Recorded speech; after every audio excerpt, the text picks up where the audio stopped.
एक औरत अपने घर से निकली। उसने घर के सामने सफेद लंबी दाढ़ी में 3 साधु महात्माओं को बैठे देखा। वह उन्हें पहचान नहीं पाई। उसने कहा, मैं आप लोगों को नहीं पहचानती, बताइए क्या काम है। हमें भोजन करना है, साधुओं ने बोला।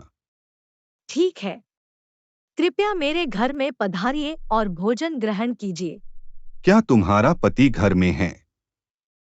नहीं, वह कुछ देर के लिए बाहर गए हैं।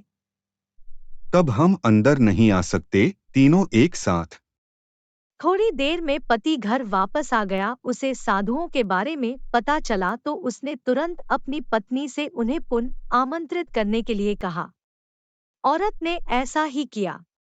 अब मेरे पति वापस आ गए हैं, कृपया आप लोग घर में प्रवेश करिए। हम किसी घर में एक साथ प्रवेश नहीं करते। ऐसा क्यों? औरत ने अचरज से पूछा। साधु ने बोला, पुत्री, मेरी दाईं तरफ खड़े साधु का नाम धन और बाईं तरफ खड़े साधु का नाम सफलता है, और मेरा नाम प्रेम है। अब जाओ और अपने पति से विचार विमर्श करके बताओ कि तुम हम तीनों में से किसे बुलाना चाहती हो।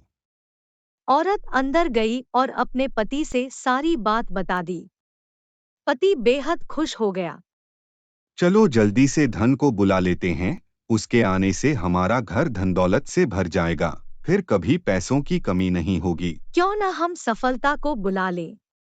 उसके आने से हम जो करेंगे वो सही होगा और हम देखते देखते धन दौलत के मालिक भी बन जाएंगे। हाँ, तुम्हारी बात भी ठीक है, लेकिन उसमें बहुत मेहनत करनी पड़ेगी। मुझे तो लगता ही धन को ही बुला लेते हैं।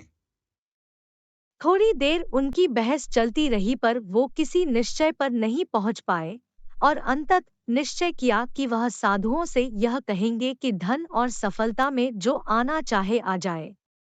औरत झट से बाहर गई और उसने यह आग्रह साधुओं के सामने दोहरा दिया।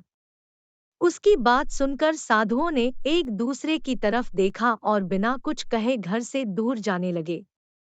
अरे, आप लोग इस तरह वापस क्यों जा रहे? पुत्री, दरअसल हम तीनों साधु इसी तरह द्वार द्वार जाते हैं और हर घर में प्रवेश करने का प्रयास करते हैं। जो व्यक्ति लालच में आकर धन या सफलता को बुलाता है, हम वहां से लौट जाते हैं, और जो अपने घर में प्रेम का वास चाहता है, उसके यहाँ बारी बारी से हम दोनों भी प्रवेश कर जाते हैं।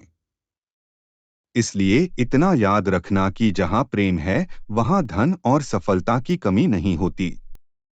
ऐसा कहते हुए धन और सफलता नामक साधुओं ने अपनी बात पूर्ण की। फिर वह वहां से गायब हो गए।